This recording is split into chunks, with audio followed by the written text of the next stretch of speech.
I am program manager here at the Well Project, a nonprofit that serves women who are living with HIV and those vulnerable. I am a mom of two, diagnosed with HIV in 2008. I was 20, and I've been an advocate since then. Back at that times when I was diagnosed in 2015, I didn't know what to do. Am I going to die? Am I going to transmit my HIV to my partner? People have to buy while the stigma and discriminations.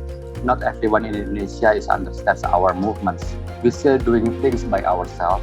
No funding, no nothing at all. So we are promoting equality for people living with HIV. I was born and raised in Kenya. My parents are both Ugandan heritage. Once my father moved over here, he decided to put us in a British secondary school. It was a culture shock. So it was a lot of adapting and then a lot of explaining.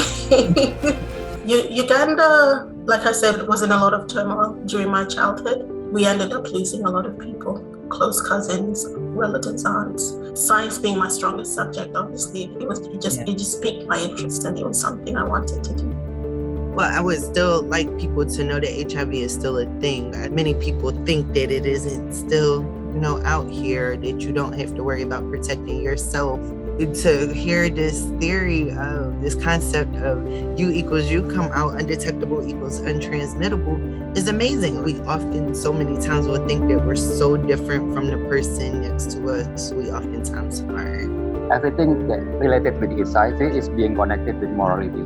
So everything outside of that thing is like a abnormal, not normal. If you want to stop HIV, I think so we have to break down the stigma first. They cannot transmit their HIV once they are undetectable. I was working in a technology assessment laboratory, just testing different reagents, and have found a formulation so you don't actually have to do any fancy DNA extraction, which means the shipping will be cheaper, which means they'll have a longer shelf life, which means that even a local clinic that doesn't have a cold chain will be able to use the assay.